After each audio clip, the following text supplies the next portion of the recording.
Good morning everyone. कैसे हैं आप सब? उम्मीद करती हूँ सभी हष्ट पुष्ट होंगे, मस्त होंगे, व्यस्त होंगे। आज है मोक्षदा एकादशी और गीता जयंती का दिन।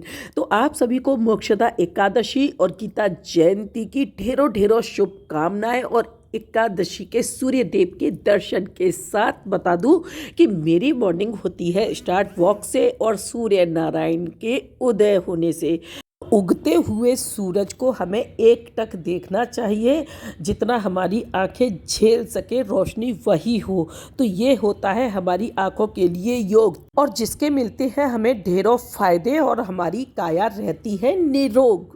तो आज होगा शालिग्राम जी का पूजन और गीता जयंती पर गीता की पुस्तक का जो है पूजन और खाटू श्याम जी का पूजन।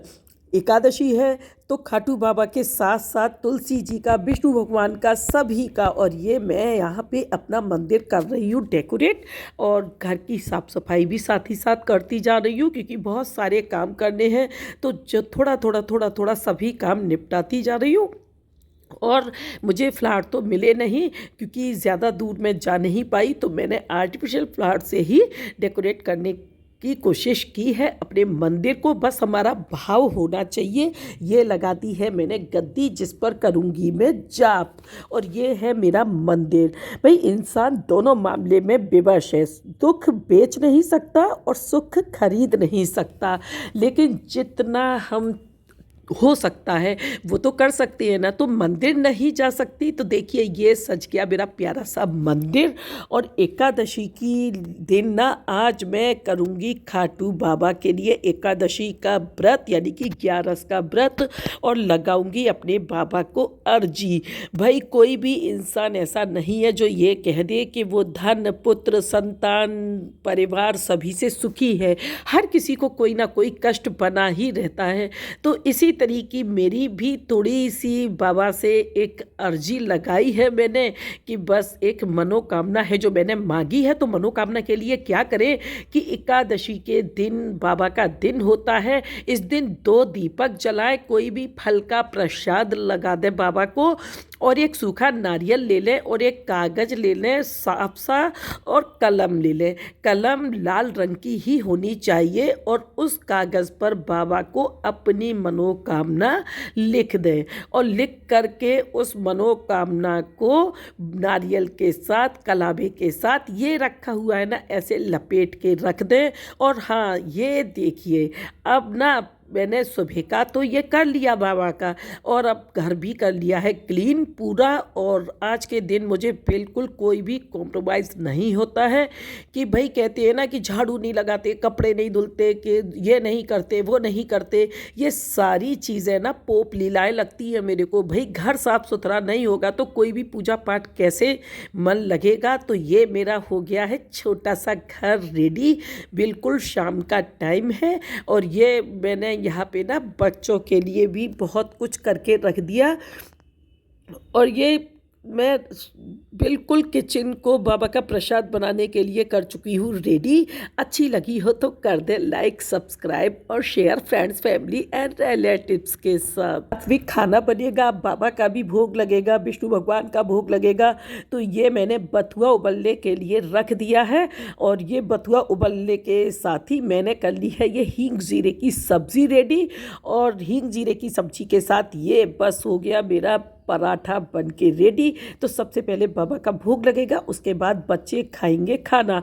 कुछ लोग ना कहती है कि अन्न नहीं छूना है तो खाना भी नहीं बनाते हैं। भाई, हम गृहस्थी हैं, गृहस्थी के लिए इतने सारे नियम नहीं होते हैं। तो हमें आटा भी छूना पड़ेगा, अन्न भी छूना पड़ेगा। भाई, हम खुद खाने का परहेज कर रहे हैं, ना कि दूसरों को भूखे रखने का। और दूसरों को भूखा रखेंगे, दूसरे यानी कि अपने परिवार, बच्चे जो भी हैं, तो इससे हमें व्रत का फल मिलने की बजाय हमें और ज़्यादा पाप भोगना पड़ेगा। तो ये बच्चों के लिए बना लिए हैं मैंने, पराठे बना के रेडी कर दूंगी, और मैं सिर्फ और सिर्फ फलाहार करूंगी। और ये देखिए द्वादशी के दिन का, दूसरे दिन का नज़ारा, भाई देख के मन बिल्कुल रोने लगा एकदम। बंदर ने ना आके गमला डाल दिया। तो बस जब ये मैं सही ही कर रही हूँ, तो आज बहुत दिनों से सोच रही हूँ कि ये जो तुलसी माता के बीज है ना, इनको हटा दूँ। ये कहते हैं ना, जब तक ये रहते हैं ना पौधे पे, तो माँ के सिर पे ना ताप रहता है, ज्वर रहता है इनसे, और हम लोगों के लिए बहुत पौष्टिक है। तो ये ना बिल्कुल नाखून से नहीं तोड़ने हैं, उंगलियों की पोरों की सहायता से ये तोड़े जाते हैं। तो मैं भी इन बीजों को एक एक करके साफ़ कर लेती हूँ और फिर इनको कर लेती हूँ इकट्ठा और अपनी पूजा में रख लेती हूँ। इन मंजरी से ना काढ़ा वगैरह तो हम बनाते ही हैं। हाँ, शालिग्राम जी का पूजन, जैसे तुलसी पत्ते नहीं होते हैं ना, तो इनसे हम करते हैं तो बहुत ही ज़्यादा पुण्यदायी होता है। और ये देखिए मेरे शालिग्राम जी रखे भी हैं यहाँ पे, ये तुलसी माता के पौधे में। ये बहुत पुराने शालिग्राम जी हैं, जनेऊधारी शालिग्राम जी हैं ये। तो इन्हीं का मैं पूजन करती हूँ। और ये देखिए इस तरीके से मैं लगा के रख लेती हूँ एक कप में। ये कप मेरा इसी के लिए बना हुआ है। कहीं भी जाती हूँ ना तो तुरंत मैं बहुत सारी ये मंजरियाँ ऐसे ही इकट्ठी कर लाती हूँ। सूखी होती है तो उनको अपने बिल्डिंग की क्यारी में भी डाल देती हूँ तो पौधे आ जाती हैं। और ये देखिए व्रत के लिए भी हमें तुलसी के पौधे, पत्ते और ये सभी चीज़ें हमें बड़ी आसानी से मिल जाती है। तो एकादशी को ना तुलसी नहीं तोड़ते तो पहले से ही हमें ये तोड़ के रख लेनी चाहिए। और ये देखिए मंदिर की बात आई है और द्वादशी तिथि की बात आई है, एकादशी की बात आई है, तो द्वादशी पे इसका पारण बहुत ज़्यादा महत्व रखता है, तभी हमें इसका संपूर्ण फल मिलता है। कहते हैं जो दशमी मिश्रित एकादशी होती है उसका हमें फल नहीं मिलता, उसका फल दैत्यों को चला जाता है। जो द्वादशी मिश्रित एकादशी होती है वो हमारे लिए बहुत ही ज़्यादा फलदायी होती है। तो हमें मोक्ष की कामना के लिए द्वादशी मिश्रित एकादशी का ही व्रत करना चाहिए। और द्वादशी का पारण बहुत ज़्यादा इसमें महत्व रखता है कि जब हम किसी ब्राह्मण को खिलाकर या उसको सीधा देकर अपना व्रत का पारण करते हैं तभी हमारा व्रत संपूर्ण माना जाता है। और साल में एक बार हमें अपनी एकादशी के व्रत का उद्यापन ज़रूर करना चाहिए। कुछ लोग होते हैं सालों साल करते रहते हैं और उद्यापन के नाम पर ये कह देती है कि हमने ब्राह्मण को खाना खिला तो दिया, हम एकादशी को ब्राह्मण को खाना खिलाते तो है, वही है हमारा उद्यापन।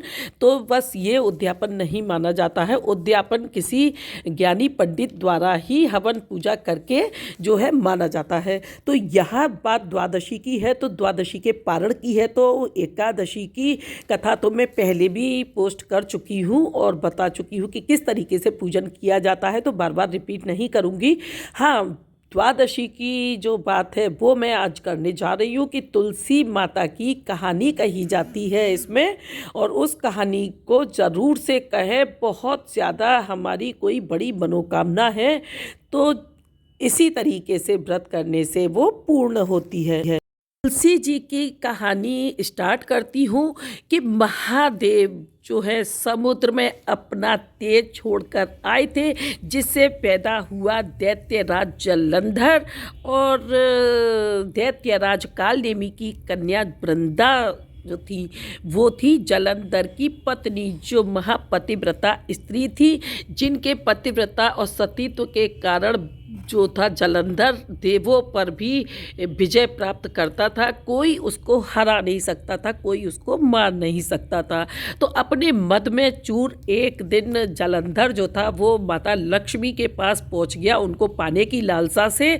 तो माता लक्ष्मी ने ना उसको जो है अपना समुद्र से पैदा हुआ था इसलिए भाई माना और उसे युद्ध में वहाँ से ललकार के भेज दिया। जब वो वहाँ से युद्ध में पराजित होके आया तो सीधे कैलाश पर्वत पहुँचा और जो हमारी माता गौरी थी उन पर अपना प्रभाव दिखाने लगा। माता क्रोधित होकर अंतर ध्यान हो गई और सीधे विष्णु भगवान के पास पहुंची और विष्णु भगवान से आग्रह किया कि इस जलंधर का अब नाश होना चाहिए, इसने हम सभी देवी स्त्रियों का जीना मुहाल कर रखा है। भगवान श्री हरि विष्णु दो मायावी राक्षसों के साथ पृथ्वी पर आ गए और वहां पहुंचे जहां वृंदा विचरण कर रही थी। और मायावी राक्षसों ने वृंदा को डराना शुरू किया। वृंदा डर से थरथर कांपने लगी। उसी समय विष्णु बने हुए ऋषि ने उन राक्षसों को मार गिराया। तो वृंदा बहुत प्रभावित हुई और सभी हाल बताया कि वो इतनी विचलित क्यों हैं, कि मेरे पति जालंधर जो है भगवान शिव से कैलाश पर युद्ध कर रहे हैं और मुझे बहुत ज़्यादा चिंता हो रही है कि कहीं उनके साथ कोई अनर्थ ना हो जाए। ऋषि जो थे उन्होंने तुरंत मायावी राक्षसों को फिर से आदेश दिया और मायावी राक्षस जो थे हाथ में जालंधर का कटा हुआ सर लेकर के सामने आ गए। तो इसे देखकर वृंदा जो थी विलाप करने लगी। ऋषि ने कहा, वृंदा विलाप मत करो, मैं तुम्हारे पति को फिर से जीवित करूंगा। और उन्होंने जो था वृंदा के पति जालंधर का सिर जो था धड़ पे लगा करके उसको जीवित कर दिया और उसी समय खुद उसमें प्रवेश कर गए। पतिदेव को समीप पाकर वृंदा की खुशी का ठिकाना नहीं रहा और आनंदित होकर पति के साथ वो खुशी खुशी विहार करने लगी। और जैसे ही विष्णु भगवान का रूप पहचाना तो नाना प्रकार के विलाप करने लगी, क्योंकि जालंधर का जो था वध हो चुका था और जालंधर की मृत्यु हो चुकी थी। अब उन्होंने क्रोध में विष्णु भगवान को श्राप दिया कि आज आपने मेरा सतीत्व भंग किया है, इस कारण आप पाषाण के हो जाओगे। विष्णु भगवान बहुत दुखी हुए और बोले कि वृंदा, मैंने ये जानबूझकर नहीं किया है। देवों के उद्धार के लिए, जालंधर के उत्पाद को रोकने के लिए मुझे ये कार्य करना पड़ा है। ये देव अनुमति से हुआ कार्य है, मैंने कुछ भी जानबूझकर नहीं किया है। और वृंदा को जब अपनी गलती का एहसास हुआ तो वृंदा ने कहा कि प्रभु मुझे माफ़ करें, मैं अपना श्राप वापस तो नहीं ले सकती, लेकिन हाँ, मैं एक पतिव्रता स्त्री हूँ और आपको भी ये कहती हूँ कि आप जो पाषाण रूप में है तो शालिग्राम भगवान के रूप में आज पूजित होंगे। जो भी आपका चरणामृत लेगा, आपकी पूजा करेगा, वो अपने कुल के साथ खुद का भी तरण करेगा। तो इतना कह करके वृंदा जो थी सती हो गई और उनकी राख से एक पौधा प्राप्त हुआ। वो पौधा जो था तुलसी माँ का था और तुलसी के रूप में वृंदा आज भी जगह जगह पर है और इसीलिए माता तुलसी का इतना सम्मान किया जाता है। इनकी बीज, इनके पत्ते, इनकी टहनी, इनकी जड़, हर कुछ पूजित है। आयुर्वेद में प्रथम स्थान पर आता है ये तुलसी का पौधा, इसके पत्ते, इसकी टहनी, बीज, जड़, सभी कुछ बहुत ही ज़्यादा हमारे लिए कारगर है, दवाई के काम आता है। और बीज जो होते हैं ना, पुरुषों की ताकत बढ़ाने के काम आते हैं, बहुत ही ज़्यादा फायदेमंद होते हैं। पान में रख कर के खाए जाते हैं ये बीज। इस तरह तुलसी माता की इस कथा को सुनकर द्वादशी का पारण किया जाता है और यहाँ ये कथा मैंने आपको सुनाई है और अपनी माँ तुलसी को भी कही है और अपना पारण किया है। अपनी पूरी पूजा तो नहीं दिखा पाई हूँ क्योंकि कोई शूट करने वाला नहीं होता है मेरे पास, खुद ही शूट करती हूँ।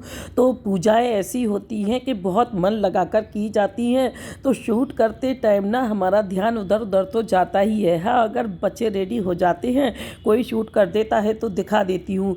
तो गीता माता का पूजन किया है, यानी कि गीता की पुस्तक का पूजन किया है और आज ही से मैंने गीता का फिर से पाठ स्टार्ट किया है। तो ये हमें नियम बना लेना चाहिए। बात कर लेते हैं पेट पूजा की। तो जैसा कि नए आलू अभी मार्केट में आए हुए हैं तो इनको छीलने का बड़ा प्रॉब्लम होता है। तो एक तरीका तो मैं बता चुकी हूँ जो कि ग्लव्स पहन के करती हूँ, और आज बिल्कुल सिंपल तरीका जो डेली किचन के लिए है। ये देखिए, हाथों में पहन लिए हैं मैंने शॉक्स। कोई भी शॉक्स हो जो पुराने हो जाते हैं, जिन्हें हम फेंक देते हैं, तो क्या करेंगे कि कुछ पैरों वाले जो आती है ना, अंगूठे वाले या ग्लव्स होते हैं जिनमें अंगूठा भी निकला रहता है, तो उसमें थोड़ी ज़्यादा सावधानी होगी।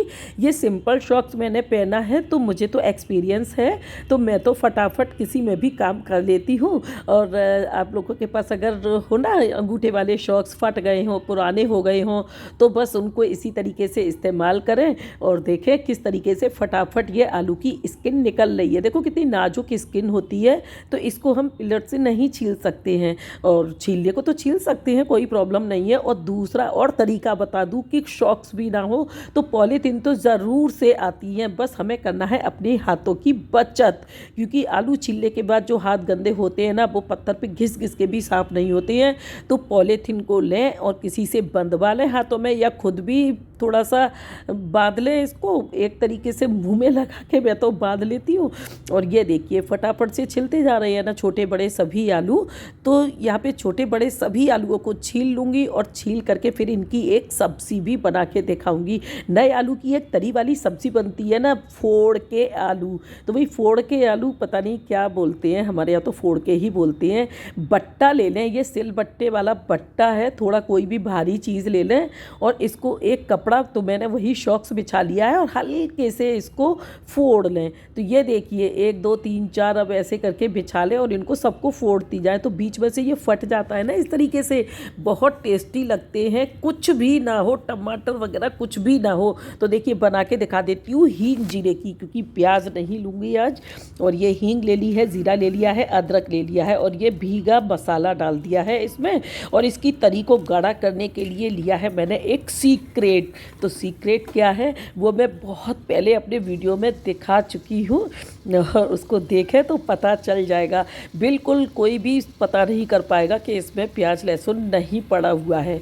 तो ये यहाँ पर आलू को अच्छे से तल लेंगे और पानी डाल के, ये हो गई हमारी विसल के बाद सब्ज़ी रेडी। और ग्रीन कोरिएंडर लीव्स से हमने कर ली है गार्निशिंग। तो ये इतनी टेस्टी बनती है सब्जी कि इसके सामने सारी सब्जियां फीकी हो जाती हैं। और बस किसी के भी साथ परोस दें, चावल के साथ, रोटी के साथ। और अब लेकर के आई हूँ यहाँ पर आज बहुत ही बेहतरीन मक्के का पराठा।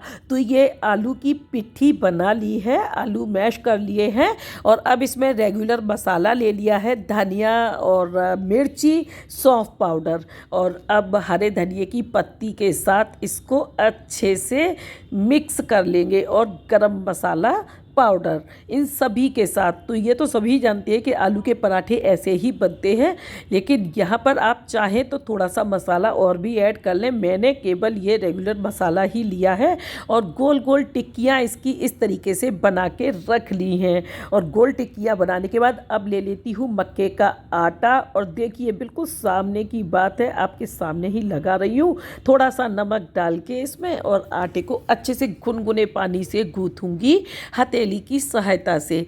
और इसको जितना लोच दे पाएंगे ना उतना ही हमारा बढ़िया पराठा आएगा, और पराठा जो है फटेगा भी नहीं। और ये हथेलियों से ईंचा जाता है ये, और तभी मरेगा। ये हमारे गेहूं के आटे की तरह नहीं लगते ये दोनों आटे, मक्के का हुआ, बाजरे का हुआ। तो ये चीज़ के इसको नरम कर लेना है और बनाने हैं मक्के के पराठे, आलू भर के मक्के के पराठे, है ना लाजवाब डिश। तो वही ले ली है मैंने, एक कपड़ी ही है शीट, और इस पर देखिए बेल के या हाथों की सहायता से इसको बड़ा कर लेंगे। प्लास्टिक शीट है तो आसानी से बेल गया, देखिए एकदम बिल्कुल चिकना। अब इस पे रख देंगे ये जो हमने टिक्की बनाई थी। अब इस पे चाट मसाला थोड़ा सा लेके, और ये देखिए इस पे अच्छे से फोल्ड कर लेंगे। इसको बहुत इत्मीनान से करना है, और मैं तो फास्ट भी कर लेती हूँ क्योंकि काफ़ी टाइम से बनाती आ रही हूँ, तो मुझे हैबिट है। और हाथों पे लेके इस तरीके से इसको थोड़ा फ्लैट करना है ताकि आलू इधर उधर से निकले ना। और ये अब फिर से यहाँ पे ऑयल लगा देंगे प्लास्टिक शीट पे, और इसे मैं हाथों से बेलूँगी, बेलन से भी बेल लेती हूँ, लेकिन अभी हाथों से बेलना दिखा देती हूँ कि किस तरीके से ये हाथों से हम बेल लेंगे। एक बार और मैंने दिखाया था ना मक्के का सादा पराठा, तो उसी तरीके से हमें ये भी बेलना है। अब इसमें फ़र्क इतना है कि ये आलू भर के हैं, तो ये बनाना थोड़ा सा तो मुश्किल होता है। अब देखिए इसको हाथों पे ले लिया और तवे को ग्रीस कर लेंगे पहले घी से। तो ये देसी घी दिखा देती हूँ मैं, ये अलग से इसी के लिए रहता है, पराठे वगैरह के लिए। पूजा के अलावा इसको निकाल के रख देती हूँ ताकि झूठा बच्चे कर ही देते हैं ना कभी, तो भर भर के चाहिए भाई इसमें घी।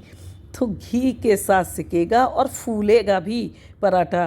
कितना भी आप कोशिश कर लो लेकिन ये पराठा फूलेगा, लेकिन मुझे ना फूला चाहिए ही नहीं, क्योंकि मुझे तो बताया था ना कि इसी से मैं सेकती हूँ और इसी से कट कट करके अंदर तक का मसाला सेक जाता है। और अब कट करके दिखाती हूँ कटर से कि किस तरीके से ये बना है हमारा बढ़िया आलू का भरवा पराठा। तो ये देखिए आलू के नॉर्मल पराठे तो खूब खाए होंगे, लेकिन मक्के का पराठा थोड़ा सुन के लगता है ना कि भाई बड़ी मेहनत वाला होगा। और मेरे यहाँ तो बहुत फरमाइश पे बनते हैं ये पराठे। तो ये देखिए खोल के भी दिखा देती हूँ कि मसाला और पराठे का जो क्रंचीनेस है पूरा दिख रहा है। अब सेकंड टाइप का दिखा देती हूँ कि ये मैं बेलूँगी आटे की सहायता से। तो वही लोई वही बनाने का तरीका है। और इस पे रख लिया मैंने ये आलू की पिट्ठी को, मसाला भी ले लिया। सेम प्रोसेस है, बस थोड़ा सा इसको आराम से फोल्ड करेंगे। और फोल्ड करते वक्त ये ध्यान रखें कि इधर उधर से फटे ना, और फट भी जाए ना तो ये आटा बहुत जल्दी जुड़ जाता है। थोड़ा सा आटा और लें और इसको इस तरीके से जोड़ लें। और ये देखिए थोड़ा आटा लगा के अब इसको चलिए बेल लेते हैं। देखिए कहीं से फट रहा है, और जो फट भी रहा है ना पानी से सही हो जाएगा। तो बस इस तरीके से हमें बेल के बना लेने हैं ये पराठे। अब थर्ड लाई हूँ, ये सबसे सिंपल लगता है मेरे को। हाथों में नॉर्मल मक्के की रोटी ऐसे ही बनाई जाती है। लोई को लिया, हाथों में खूब सारा पानी लगाया और इस तरीके से बड़ा के इसको बड़ा करते हैं। और अब हथेली की सहायता से दबा दबा के इसको बेला जाता है, आगे उंगलियों के पोर से और पीछे हथेलियों से। तब बढ़ती है ये मक्के की चपाती। अब सोचो आप चपाती बना रहे हो, इसमें टिक्की रखी और बस गोल गोल गोल गोल करके। यहाँ थोड़ा ध्यान देने की बात होती है, एक्स्ट्रा आटा भी हटा दिया। और अब ये इसको थप थप करते हुए और फिर से देखिए ये 2 उंगलियों से इसका किनारा बना रहे हैं कि जो किनारे फटे थे ना, देखिए एकदम से देखने लगेगा कहीं से आलू बाहर नहीं दिख रहे हैं। और ये यहाँ पे अब फिर से हाथों पे पानी लगा लेती हूँ। तो बस खूब सारा पानी लगा लिया और अब देखिए धीरे धीरे हथेली और आगे की उंगलियों की पोर से बड़ा के, कितना बड़ा अभी बना के दिखाती हूँ पराठा। और गांव में सभी लेडीज़ इसी तरीके से बनाती हैं। आप भी कोशिश करें, बना लेंगे। तो ये देखिए ये आ गया भाई हाथ का बना हुआ। तो 3 तरीके के मैंने यहाँ पे दिखाए हैं। या तो आप प्लास्टिक शीट में बना लें और या आप इसको आटे के साथ बेल के बना लें। आटा मिलाना नहीं है, हाँ आटे की डस्टिंग कर सकते हैं आप। दूसरा जो सिंपल तरीका है सभी लेडीज़ बनाती हैं, उसी तरीके से पानी की सहायता से आप इसे बड़ा के बना सकते हो। देखिए पानी वाला जो बढ़ाया है ना, एकदम कैसे फूल के आया है। तो मैं जब भी बनाती हूँ ना तो अपने देसी स्टाइल में ही बनाती हूँ और बहुत फास्ट बनते हैं सभी पराठे। 2 रख लो तवे, 3 रख लो और बस बेलते जाओ, सेकते जाओ अच्छे से। और सभी को चाहे कितने भी लोग बैठ जाएं, बढ़िया सा एक ब्रेकफास्ट, लंच या डिनर जो भी आप चाहें देती जाएं। अब इसको दही से खाएं या सॉस से खाएं, चटनी से खाएं, हरे धनिए की, किसी से भी खाएं। देखिए है ना एकदम से बढ़िया बेहतरीन पराठा रेडी। तो बस लेती हूँ विदा, मिलती हूँ नेक्स्ट वीडियो में। Thanks for watching.